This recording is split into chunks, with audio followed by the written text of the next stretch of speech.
Hi everybody and welcome to the Mental Toughness and Body Show. My name is Rob Evans and I'm your weight loss coach, health strategist and internationally published author, helping transform your mindset, your life, your business, your body from where you are right now to being unstoppable. And today I want to focus on turning your weaknesses into your strengths. And this is topical for me right now because I've been, we're locked down again and I've set myself a plan to get so much done over what I believe will be the next 90 days that we're locked down again, even though they've said it will be half that. I think it will be the full 12 weeks. And I've set my standard pretty high. I've said, wow, do you know what? This is what I did the last 90 days where we shut down. This is what I want to achieve this time around. And I had a big focus last time about getting, I suppose, more foundational things right. Updating websites, creating new websites, releasing programs, finishing off an online program, my book, a whole range of different things. And this time I wanted it to be about more systemization of things that I've really let slip. Now, one of the things that I'm not great at, it's not a strength of mine, is to do with the social media side of things. And look, if I'm completely honest with you, it's not something that I've ever really enjoyed. And I probably wouldn't go on it at all if I didn't need it as such an effective tool to grow my business and also to communicate my message and have some influence over, some positive influence over people's health and wellness and mindset. And so I've said that this time round, I'm going to do it better than I've ever done it before, and I need to come up with a system to do this.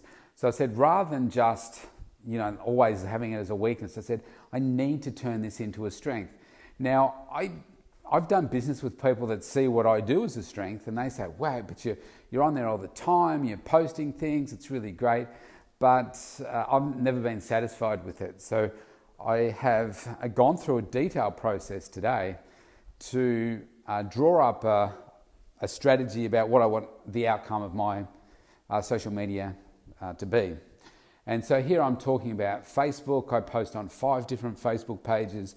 There's Instagram, there's LinkedIn, there's Twitter, there's also YouTube, and they're the ones that I really focus on.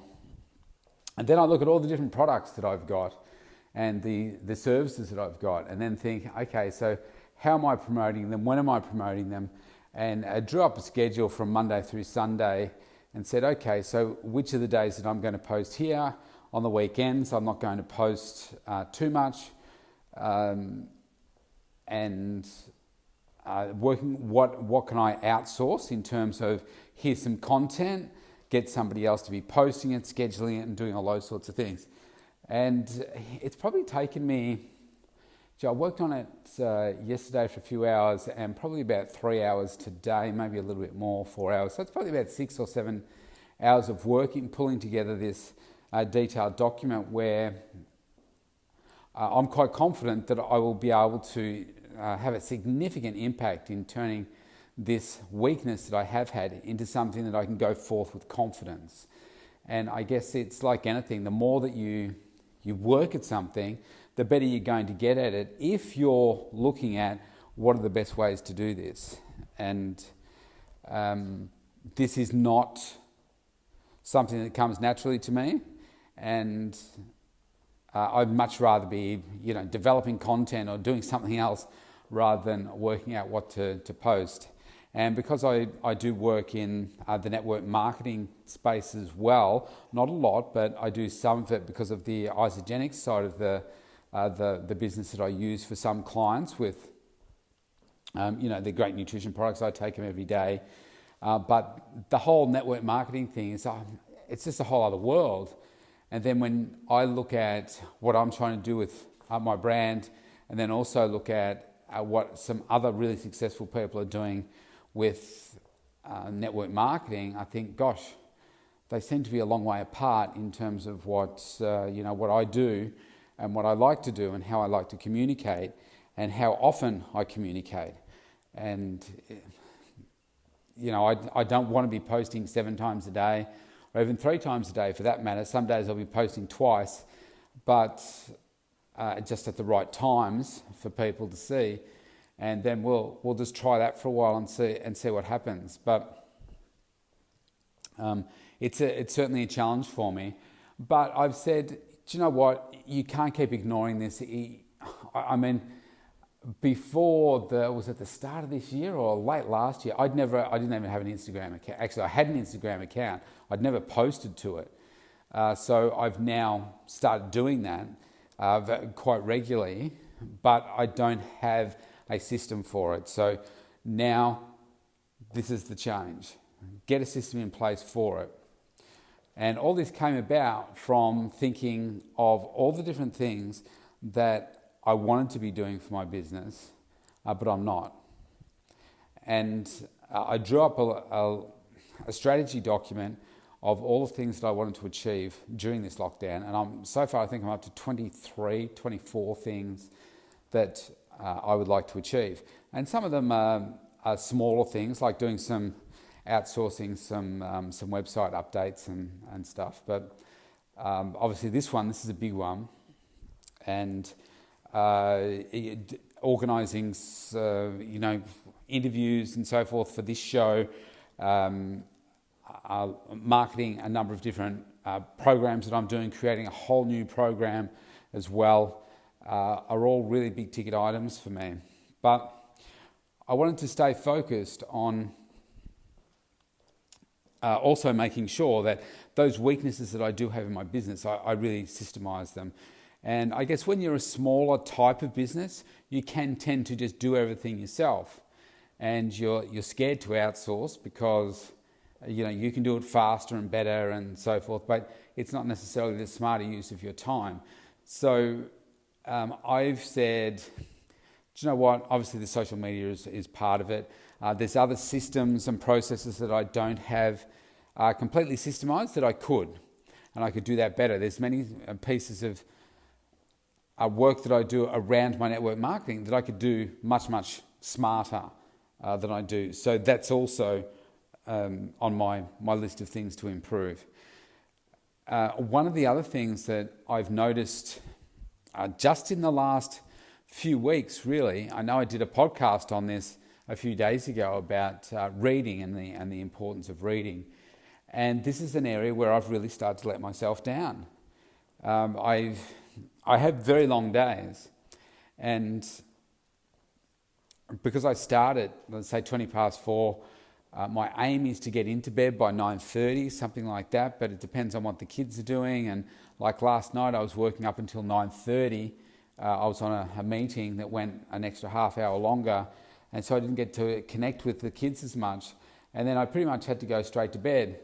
Because I had a really early start again the next day. So by the time I get to bed, which is normally the time that I would do some reading, I'm just too tired. I'm just too spent. I was like, you know what? I can't even keep my eyes awake for reading 10 pages. So I thought, okay, so how can I change that? Because I know the importance of it. I know the power of it. I know how it's changed my life. But right now it's a weakness for me. So I said, okay, starting tomorrow, as in I've only really been analysing this today. So tomorrow morning, what I'm going to do is I'm going to start my day by reading. And even if I only do 10 pages, just a minimum of 10 pages of reading, so that I can really achieve those goals that I want to achieve in improving my knowledge base and becoming resourceful about the books that I'm reading and what I'm doing with that content, and not just reading it for the sake of ticking a box of saying, yep, I read a book. So the one I started to read, and it's just sat there for a while, it's called The Talent Code. And so I'm going to keep reading that one. It's not a huge book, so I should be able to get through it in, not too much time. And then I'm going to set aside some time on the weekend to take some time out this weekend and see if I can knock off a big chunk of it as well. So take some time out and maybe have a lay on the couch and just read a book. So I think one of the challenges that we face when you get caught up in your own little world, your own business world, and you don't often step back and say, hang on, I keep doing these same things, or I'm avoiding certain pieces of work or whatever, because we focus on our strengths. And it's only when somebody or something happens or comes along and says to you, you're a little bit too comfortable right now, we're going to make you a little bit more uncomfortable, and we want you to grow that weakness and turn it into a strength. It's like, oh, but hang on a second, I'm perfectly happy sitting here doing exactly what I was doing in the way that I was doing it, and either lying to yourself about how good the results are or otherwise, and not necessarily making the change that you really need to, but you just keep putting it off. And I have done this for quite some time with the social media, probably the reading too, to be honest. So it's time to change.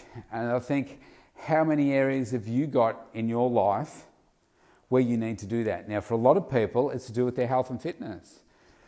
I know that our second lockdown in my state here, there are people that have just given up with their health and fitness. So they find it a challenge, and they've gone through the first wave. We've come out of the first wave, open back to normal for a couple of weeks, and then we shut down again for maybe another 3 months.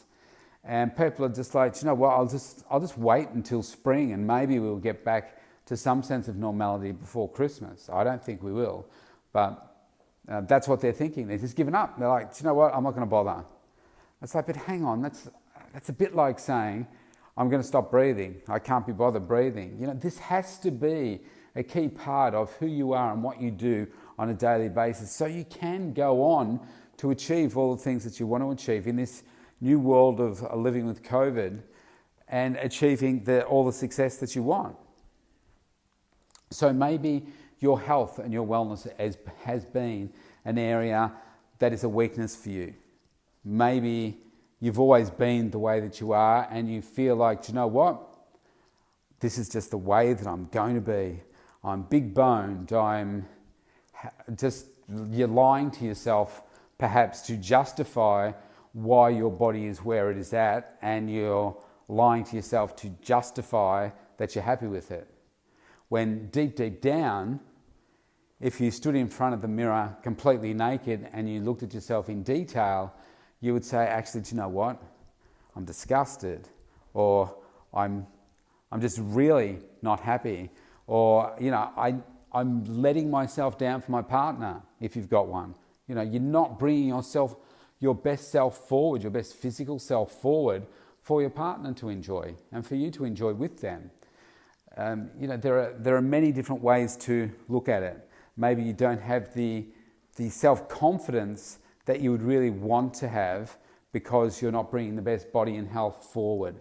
Maybe if you thought about it, you would realize that, you know what, if I keep living this lifestyle, I'm not going to be around for maybe an extra 5 years for my kids' life.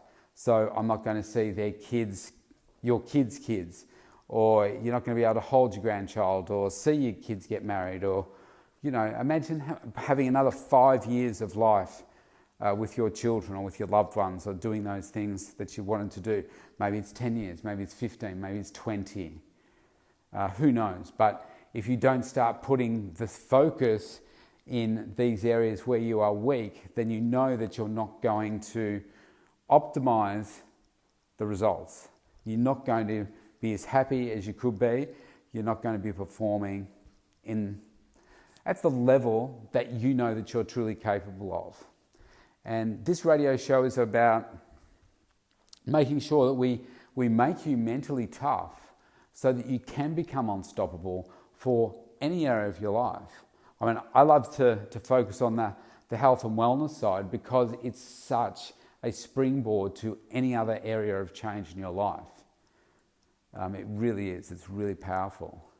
So the message today is, maybe have a look at what you think is your biggest weakness right now. I like to get people to identify their top 3 weaknesses. And then once you've picked your top 3, pick the one that you think is your biggest weakness. and out of those 3 and work on that one first. And if you're not great at multitasking, just work on that one. And once you think you've nailed that one, then work on the next one. Or work on all 3 at once, but don't get caught up in the fact that, well, I'm working on all 3 and I'm busy working on all 3, but you're actually not getting anything done. You're just pretending to be busy, or you're shuffling things around, but you're not actually doing the work. It's really powerful. It's really worth the exercise, and I'll report back as to how I go with my reading exercise and my social media, and we'll see what the results are. So wherever you are in the world, I want you to have a fantastic day, evening, morning, wherever you are. Stay safe, and I'll see you tomorrow. Bye for now.